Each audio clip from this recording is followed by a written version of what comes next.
Sometime ऐसे होता है कि मैलॉक या कैलॉग से आप मेमोरी जो है एलोकेशंस कर लेते हैं।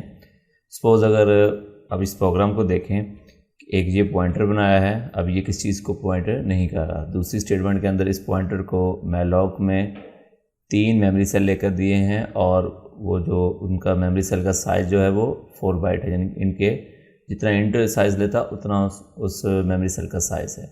तो उसका जो स्टार्टिंग मेमोरी एड्रेस होगा वो इसको मिल जाएगा। अगर हम इस पॉइंटर को इंक्रीमेंट करेंगे तो ये फिर उस स्टार्टिंग एड्रेस से आगे मूव करता जाएगा 3 सेल तक। इस तरह अरे में 0 इंडेक्स से स्टार्ट होती है, 0 1 2 3, इस तरह स्टेटमेंट में ये होगा। उसके बाद हमने फिर क्या किया है कि इसकी वैल्यू को सिंपल प्रिंट कर लिया है और न्यू लाइन कर ली है। फिर हमें ज़रूरत पड़ी कि हमें दोबारा मेमोरी जो है ना वो क्या करनी है, 3 नहीं चाहिए, 5 सेल चाहिए। तो तब क्या करना है, रीएलोक एक ऐसा फंक्शन है जो हीप से आपको दोबारा मेमोरी लेकर देगा। तो इसका जो फर्स्ट आर्गूमेंट है वही पॉइंटर दे दें जिसको ये पॉइंट कर रहा है। उसमें जितनी अगर आपने कोई डाटा उसमें रख दिया है 3 सेल के अंदर, ये उस डाटा को जो न्यू मेमोरी ये लेगा वहाँ से पेस्ट करके आपको 5 सेल जो खाली है वो आपको वापस दे देगा। अब ये 2 तरह से मेमोरी को आपको लेकर देगा। फर्स्ट जो तरीका ये है कि जो आपके पास मेमोरी है उसी को बढ़ा देगा, अगर बढ़ा सकता हुआ तो। अगर उसके आगे कोई और मेमोरी सेल किसी और प्रोग्राम कोई यूज़ नहीं कर रहा तो वही आपको दे देगा ये। जब आप डायनामिक मेमोरी एलोकेशंस करते हैं तो आपको कंटिग्यूअस जो मेमोरी है, यानी कि लगातार साथ जुड़ी हुई मेमोरी आपको चाहिए। समझ आई बात? इस तरह नहीं चाहिए कि एक सेल इधर है दूसरा सेल कहीं और है, तो वो फिर जो है ना वो अरे की तरह काम नहीं करेंगे। ये क्या करेगा कि देखेगा कि आगे स्पेस मौजूद है, अगर तो स्पेस मौजूद है तो उसी को एक्सटेंड कर देगा, यानी कि उसको फैला देगा।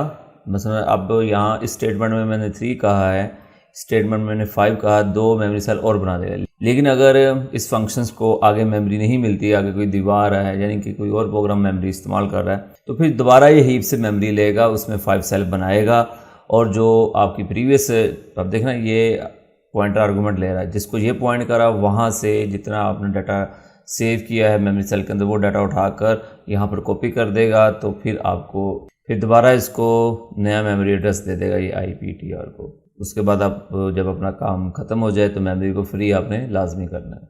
ये देखें इस बार इसने क्या किया है कि सेम एड्रेस दे रही है। जब आपको सेम एड्रेस शो करे, समटाइम सेम एड्रेस नहीं भी देता, तो इसने उसी मेमोरी को एक्सटेंड किया है, उसी मेमोरी को यानी कि फैला दिया है। अब देखो मैं दोबारा चलाता हूँ, कभी कभार ये सेम एड्रेस नहीं देता।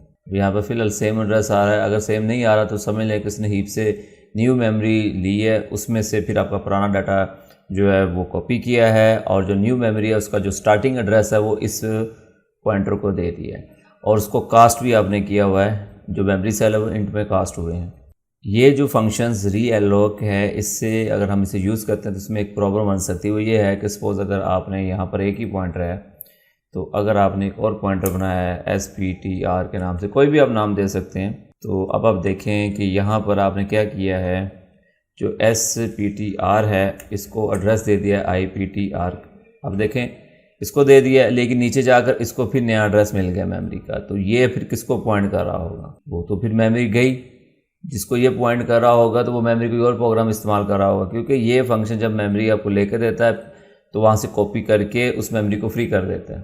तो रीएलोक जो फंक्शंस है, बस इसका यही प्रॉब्लम है कि जब आपने कोडिंग में ये चेक ज़रूर करना है कि आपने पहले इसका एड्रेस जो मेमोरी का स्टार्टिंग एड्रेस है किसको प्रोग्राम को दिया है।